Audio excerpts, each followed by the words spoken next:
Ooh. Looks like we're live. Hello, everyone out there. We're kind of having some problems with the internet speed, so I'm just hoping, and I think you can see the way the video is lagging, but I'm just hoping that it'll possibly get better. Um, uh, and also, if anyone could let me know if the sound's okay. But I would have to do this first. Let's see, got the wrong one.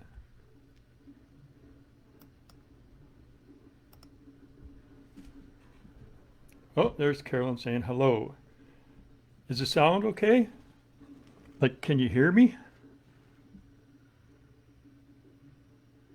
Oh, you like my haircut? Yeah. But can you hear me? No? Oh, sound is good. That's kind of like sounds good, I guess. Yeah. Thank you, Carolyn. You're a sweetheart. Okay. Um, Here we are, live on Wednesday night. And correcto mundo, it's time for the Pod Couple podcast number 9. It only seems like yesterday that I started.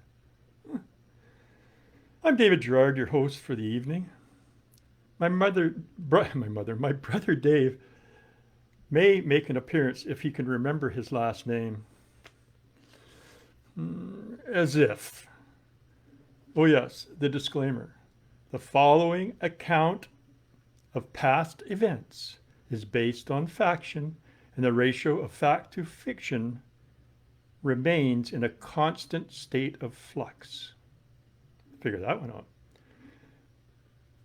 Now you can find this disclaimer in micro pica print located on the back of your admission stub.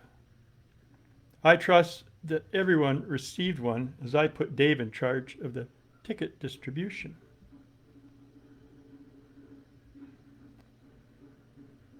And also something, note to self, pay heed. Many a podcast gets caught up in the web net.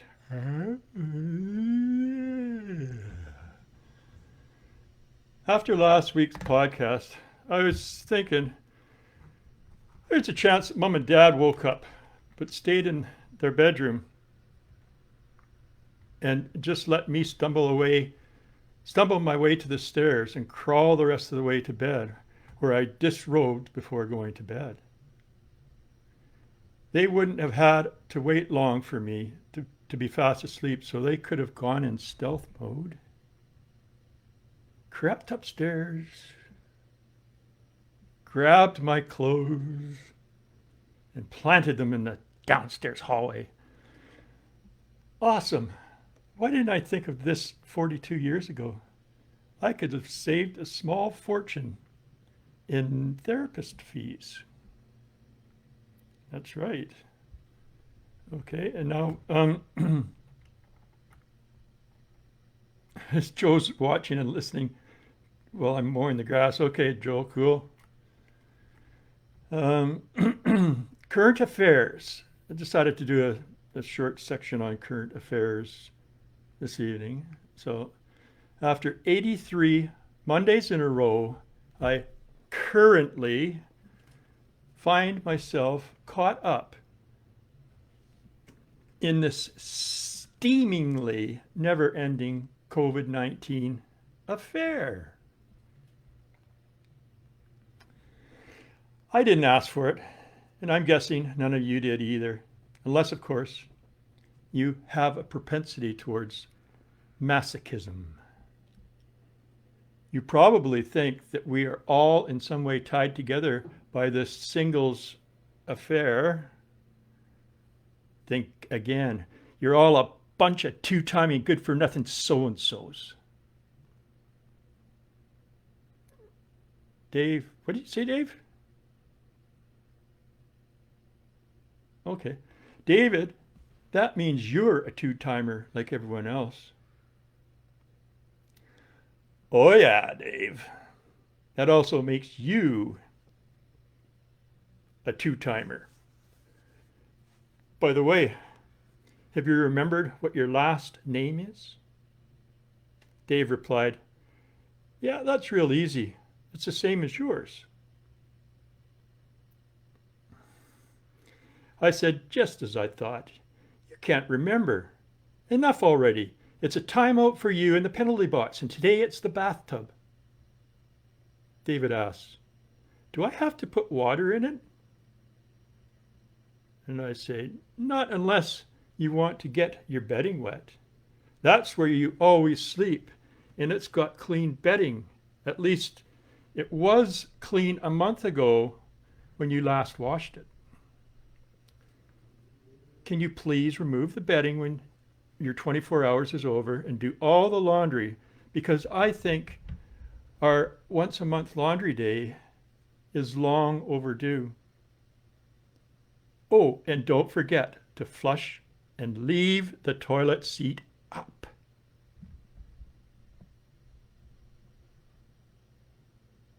I had way too many sisters, and they would say, who left the toilet seat up? It's not a bidet. I would think to myself, Dad's been at work for hours. What a dumb question to ask. Said sister said, I said, who left the toilet seat up? So I said, I heard you the first time. Didn't you hear me answer? No. That's because I didn't answer. But I won't tell a lie. It was Dad. Back to Dave. I said, don't watch when I come in to do my business because I have performance anxiety issues, and don't laugh hard like you did last time. Got it?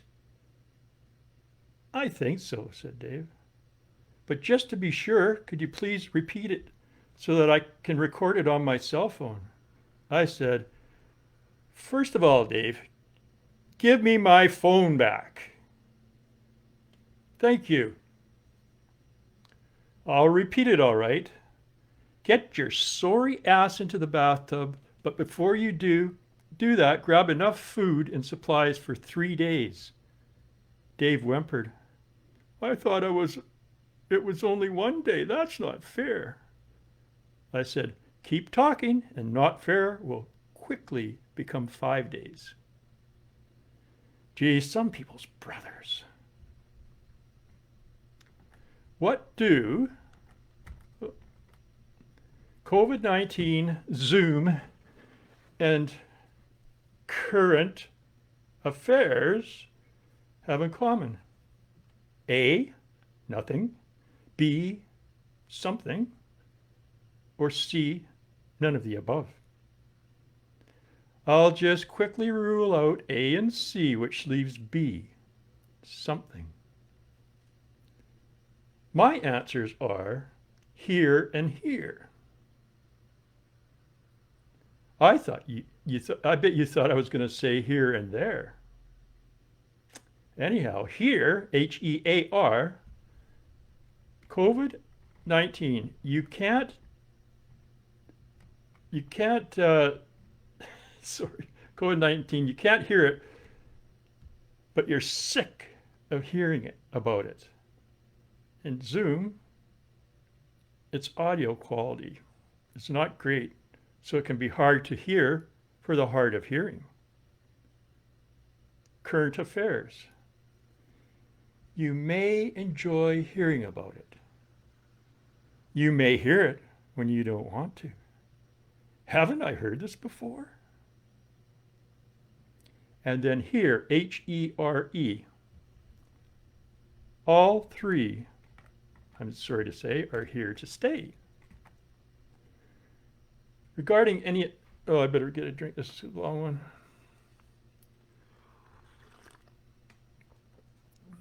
Regarding any ability I may have for creative writing, I must thank my mother, as she quickly assumed the position of grammar police after the wooden spoon training ended. I was fast, and she broke a few spoons, mostly by hitting anything but me. I don't understand anything but me. Okay, she should have had one of these. This is plastic. It'll hit and hit and hit, and it won't break. I have 4 sisters, and Mum was always after me. When I was 6 or 7, and a recent graduate of both wooden spoon and potty training, Mum immediately enrolled me in spelling and grammar training, and later on, she at least doubled her time on the beat when writing came into the picture. I suppose all mothers do this to a certain degree, but not the nth degree. I love my mother. Mom loved to play Scrabble, and to this day I cannot understand why she picked on me when she had 4 corrigible daughters at her disposal.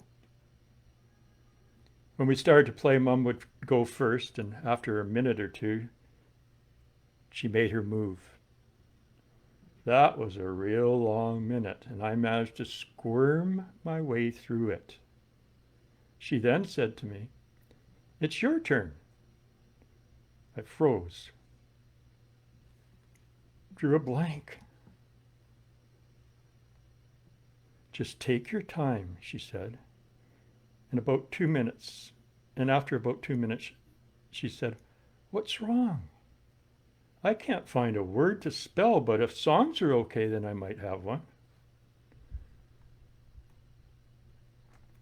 "Here, let me see if I can help you with your word. Please turn your tile tray towards me." I complied, and she began to laugh. I had arranged the letters to spell E-I-E-I-O-O-O. I was a fairly quick study, and in due course improved enough to find myself nipping at her heels near the finish line. At first, we didn't use a dictionary because it was in Mum's head. But I kept trying to make words out of nothing, so she finally had enough, got up, came back with a dictionary and said, "There you go. Have fun with it." I didn't ask how to spell words anymore, but I sure learned how to find them quickly. The two main things that I learned playing Scrabble with there are 2 main things that I learned playing Scrabble with my mum. Firstly, my spelling and my my vocabulary improved. Secondly, I learned to gain an advantage. Perhaps cheat at the game so that I could do what mattered to me the most: win.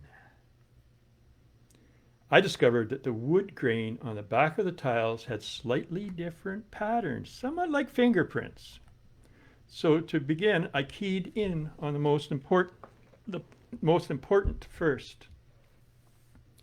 Blank, S, Z, Q, J, and K were soon committed to memory, and eventually most of the others were also memorized.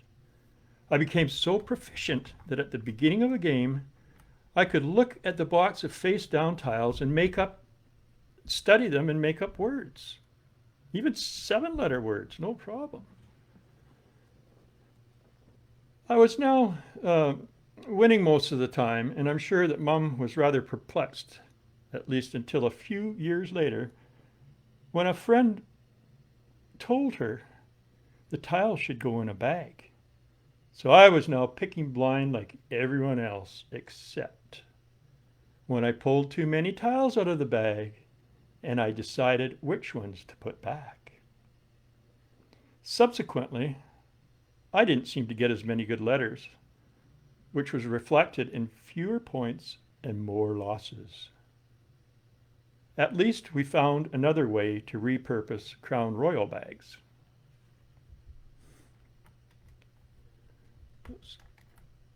One time, I tried to use the word ain't, and Mom said, "If I told you once, I've told you 1,000 times. Ain't isn't a word. And also, words with apostrophes aren't allowed." I said, "If ain't isn't a word, how do you know it has an apostrophe in it?" She frowned.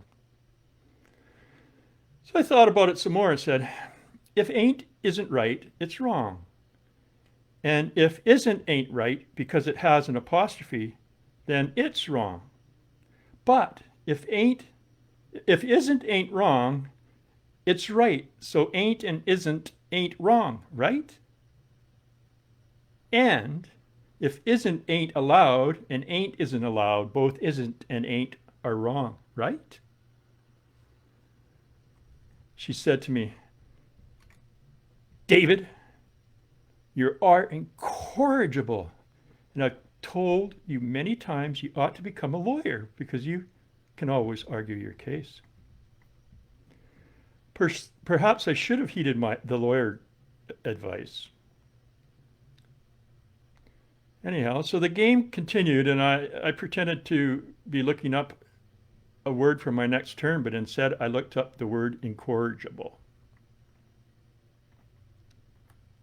Number 1 definition: incurably depraved, not reformable.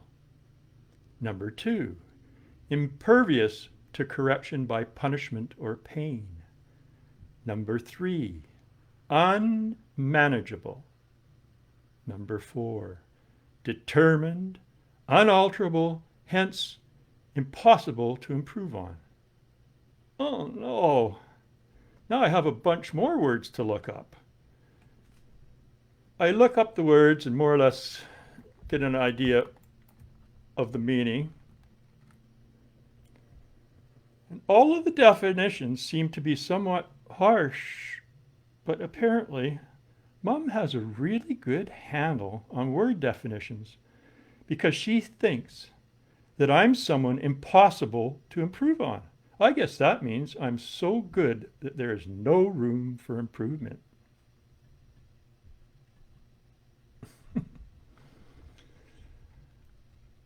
When spoken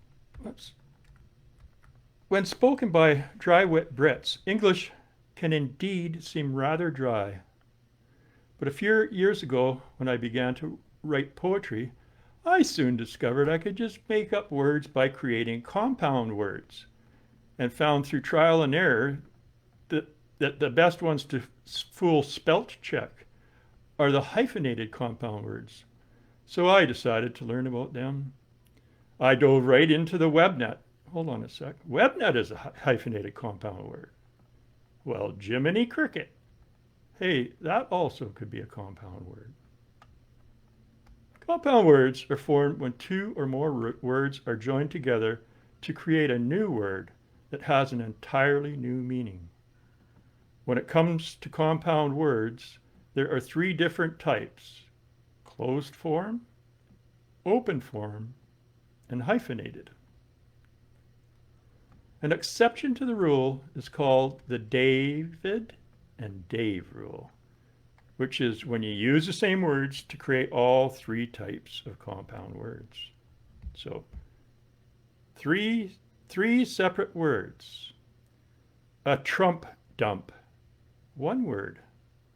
Trump-a-dump, or hyphenated, dump a trump.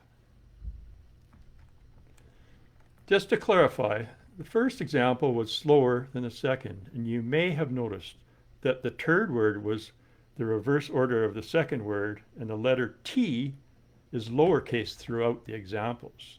So you're not given you-know-who the satisfaction of having a big T. When I had a quick scan through a list of grammatical terms, I discovered that 80 to 90% of them are compound words. And only 1 is hyphenated. I can't help but think that the term compound word was instituted to appease all the grammatical terms. Then I thought to myself, I know what you're thinking. You guys, beware. He could be dangerous. He's thinking. I wonder if there are compound sentences just to further compound things. I did a search, and wouldn't you know it, such an animal exists. I won't dabble further into the compounding of sentences, but I wrote a clause that enables any sentence to be served in the compound of the felon's choice. So I think that's pretty fair.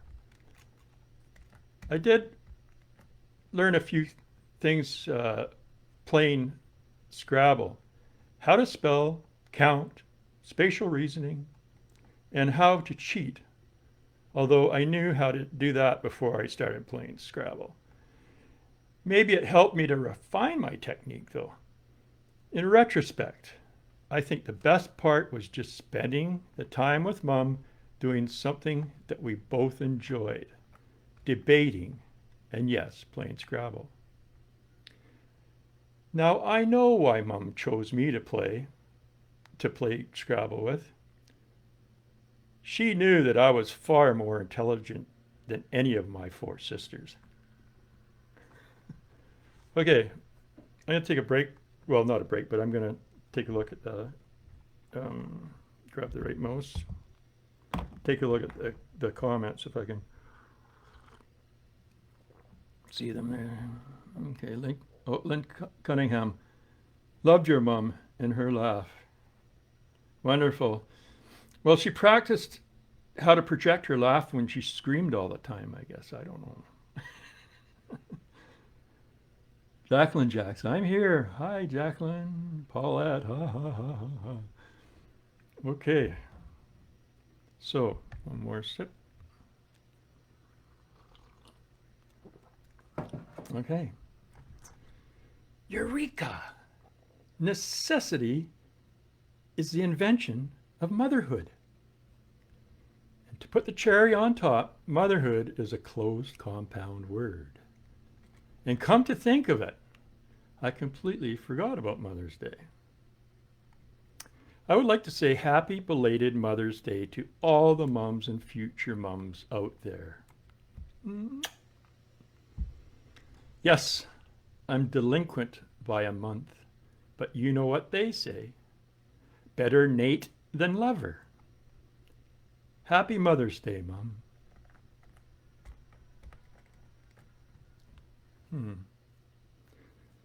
Say scratch your head? Oh, damn. I even had that in Italian type. I suppose I'll frame it with bar kits next time. Thinking outside the box. How ridiculous. Passé, passé, passé. Blasé, blasé, blasé. What does it mean? To begin with, I'm not in a box. So what's the point of thinking outside the box when you're already there? Maybe some people are like cats and they're naturally attracted to boxes, or as children, they had to serve timeouts in cardboard boxes. If Bill Gates and Steve Jobs had shared with the world the entire thinking process of their inside-the-box epiphanies called computers, everyone would be whispering, "Hey, think inside the box. Psst, think inside the box. Psst, thinking outside the box is passé, passé, passé, blasé, blasé, blasé." And people will become rich by selling books, hats, t-shirts, and other merchandise on thinking inside the box. I think outside the box because that's where I've always been, and I'm not in a hurry to climb into one, especially if it comes with a one-way ticket.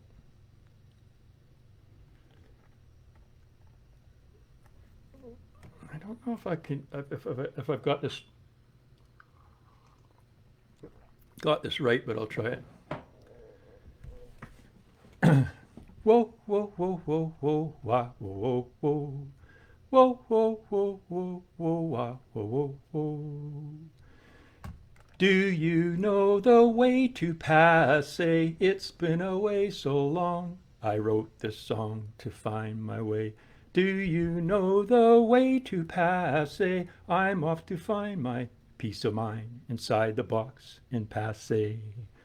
Whoa, whoa, whoa, whoa, whoa, whoa, whoa, whoa, whoa.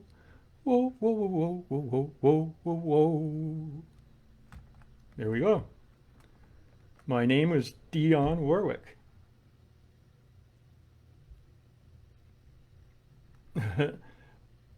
So I will, again, take a look here and see what's going.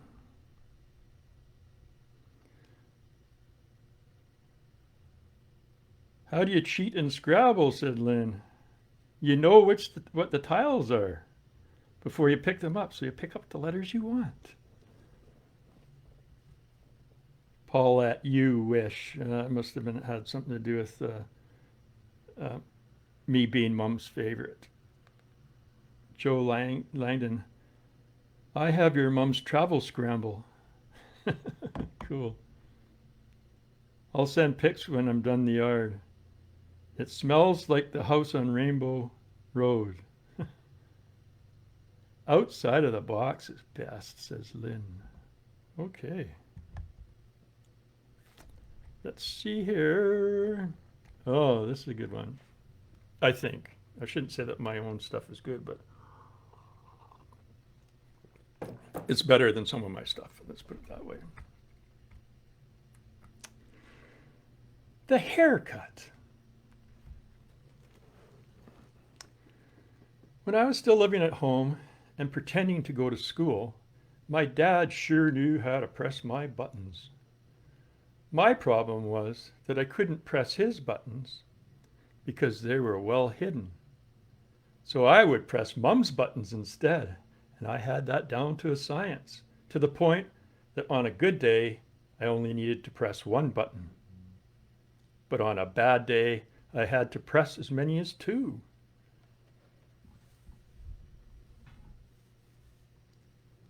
Oops, sorry, as many as two for her to become irate. And who do you think she took her frustrations out on? You might have thought me, but she could never catch me. None other than my original target. And I think he got a bit of a raw deal, which made me smile even more. After a few trips around the merry-go-round, Dad eased up a bit and resorted to pushing my buttons only on special occasions that occurred only once a year, like haircuts and birthdays. About 2 weeks before my high school graduation, I decided to get a haircut. My hair was a little way down past my shoulders, par for the course in those days. One day, I finally took the plunge and went on the arduous and circuitous expedition, in an old clunker, I might add, to the hairstylist. Yes, you heard me right. No barbaric barber for me. The trek to the stylist was half a mile as the crow flies. So a few packs of cigarettes, a dime bag, and a couple of days later, I arrived for the dreaded haircut.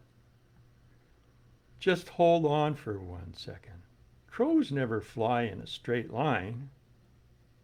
I should have recorded the mileage on departure to know how far it was for future reference. I decided to get a layered cut to just above my shoulders. It came time to pay, and I was thinking, that was the best haircut I ever got. He didn't even use a bowl, so I'm going to give him a good tip. So I opened my wallet and it was empty. Just as empty as my dime bag and cigarette pack. You take IOUs? I asked. Look, it's for $20 and signed by your landlord. Okay, why don't you cash it then and bring it to me? So I walked out the door and over to the landlord, who was Alec McManus at the pool hall, and cashed in the IOU. He said to me, David, your pool playing last night was amazing. Wish I could have remembered it, but oh gee, thanks, I said. I then paid for my new due and headed back home. A short time later, Dad got home from work and didn't say a thing about my haircut. So you can imagine I'm starting to feel a little edgy. Two can play that game, so I didn't say anything either. Later on, we were sitting at the table for dinner and he said, Hey, David. What? I replied. He said, I think it's about time to get a haircut. I can't remember what I said, but I may have sworn at him a few times before I got up and left the table. I was very angry. But after about 30 minutes of plotting to get back at him, I went back and sat down at the table. I said, with hair like yours, how would you know what a good haircut looks like even if it came up and slapped you right in the face? He just smiled. Then I thought, how could I stay mad at that funny-looking bald guy? In those days, I most certainly had a short fuse and even shorter temper. Dad liked to tease, and I think he may have used it to temper my temper by teaching me not to take myself too seriously as the big social arena beckoned. Regardless, years later, I eventually found my way to teasing and practiced on my nieces and nephews. And I think there's a couple of them watching until I became somewhat fluent. Thank you, guys. Appreciate it. I know some people hate to be teased. So if I see an adverse reaction, I say, I only tease the people I love. Honest Injun. Okay.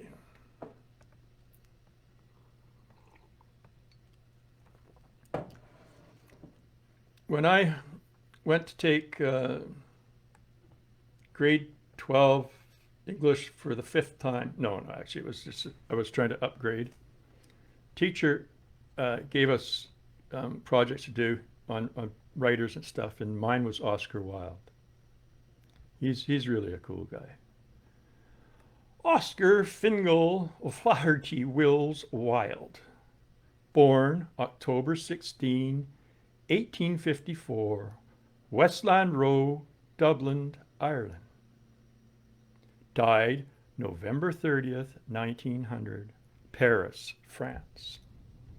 His parents were very accomplished in their respective careers. His father as a prominent doctor and his mother a gifted writer. I had lawyer on my mind. He was an Irish poet and playwright. After writing in different forms throughout the 1880s, the early 1890s saw him become one of the most popular playwrights in London.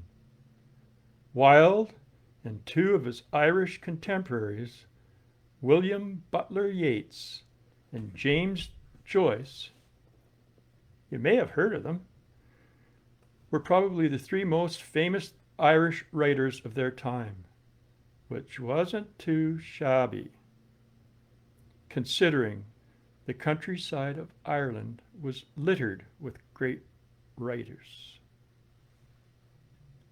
In his lifetime, he wrote 9 plays, including The Importance of Being Earnest, 1 novel, The Picture of Dorian Gray, and that's supposed to be a really good one. I don't think I ever did read it. And numerous poems, short stories, and essays. And he also wrote fairy tales, and they were good. Wilde was a proponent of the aesthetic movement, which emphasized aesthetic values more than moral or social themes. The doctrine is most clearly summarized in the phrase art for art's sake. So it's art without the influence of anything, I guess. Here are a few of Oscar Wilde's quotes. Be yourself. Everyone is already taken. We are all in the gutter, but some of us are looking up at the stars. I can resist everything except temptation. To live is the rarest thing in the world. Most people exist, that is all. I have nothing to declare but my genius. What is a cynic? A man who knows the price of everything and the value of nothing. The truth is rarely pure and never simple. To lose one parent may be regarded as a misfortune. To lose both looks like carelessness. Always forgive your enemies. Nothing annoys them so much. How true. Experience is simply the name we give our mistakes. I don't know if this... I'll do it later. I've got a couple pictures and that, but I'm going to wait till for a little bit. Around the same time that he was enjoying his greatest literary success, Wilde commenced an affair with a young man named Lord Alfred Douglas. On February 18th, 1895, Douglas's father, the Marquis of Queensberry, who had gotten wind of the affair, left a calling card at Wilde's home addressed to Oscar Wilde, posing sodomite. Although Wilde's homosexuality was something of an open secret, he was so outraged by Queensberry's note that he sued him for libel. That decision, my friends, ruined his life. When the trial began in March, Queensberry and his lawyers presented evidence of Wilde's homosexuality, homoerotic passages from his literary works, as well as his love letters to Douglas. That quickly resulted in the dismissal of Wilde's libel case and his arrest on charges of gross indecency. Wilde was convicted on May 25th, 1895, and sentenced to 2 years in prison. Wilde emerged from prison in 1897, physically depleted, emotionally exhausted, and flat broke.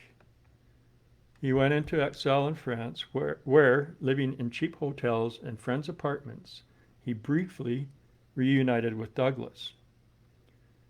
Wilde wrote very little during these last years. His only notable work was a poem he completed in 1898 about his experience in prison, The Ballad of Reading Gaol.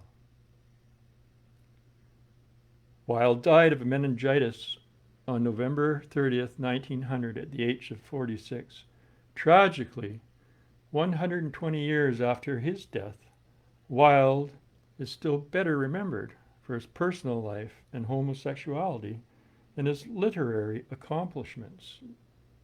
Crazy, but maybe that will change. The Ballad of Reading Gaol consists of 109 six-line stanzas, and I'm about to recite a handful of them, but I'd like to let's see if we can get something up here. I got a couple pictures of them down here somewhere.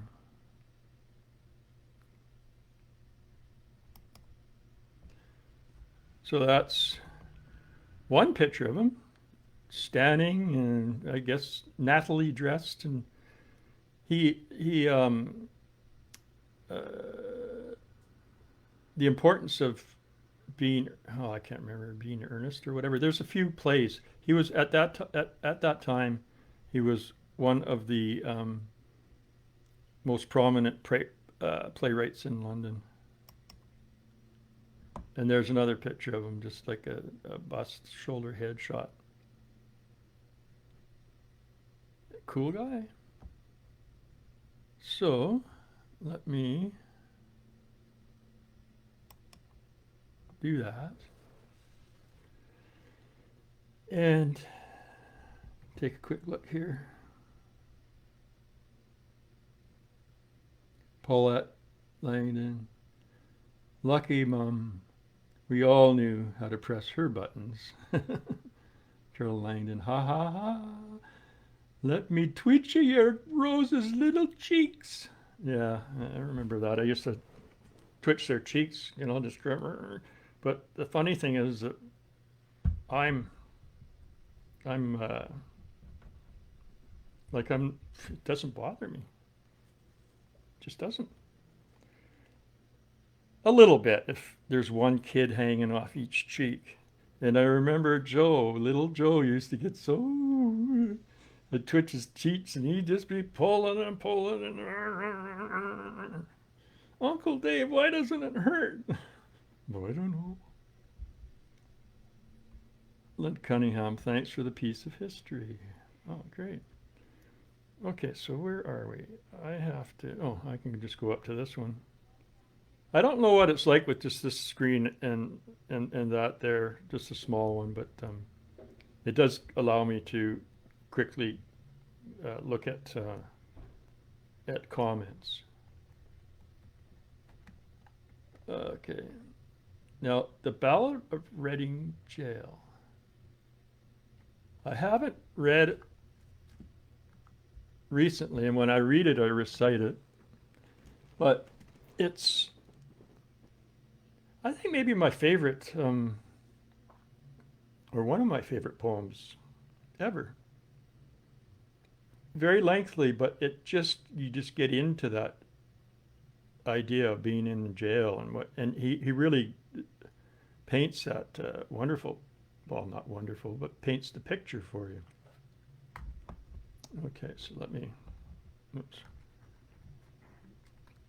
Kind of funny, I get two mice or mouses or whatever on the table and I'm just completely lost.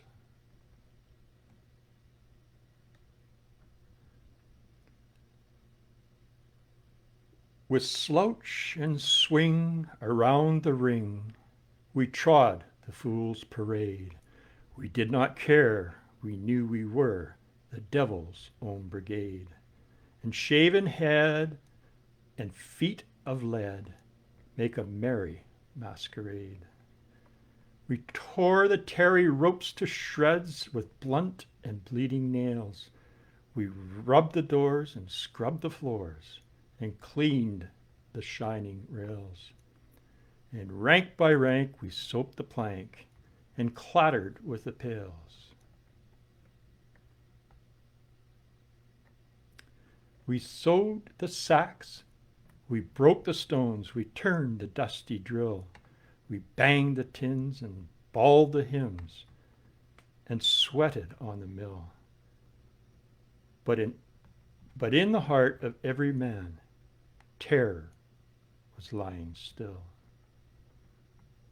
So still it lay that every day crawled like a weed-clogged wave, and we forgot the bitter lot that waits for fool and knave, till once as we tramped in from work, we passed an open grave.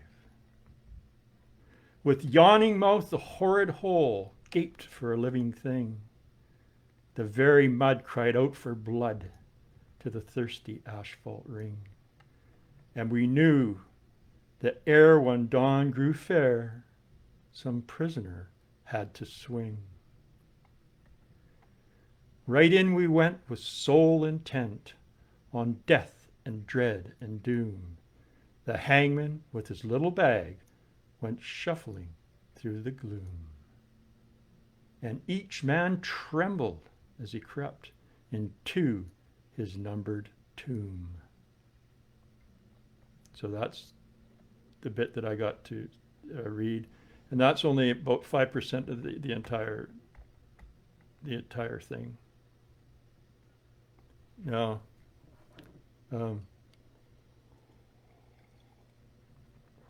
about, what is it, 5 years ago, I wrote this little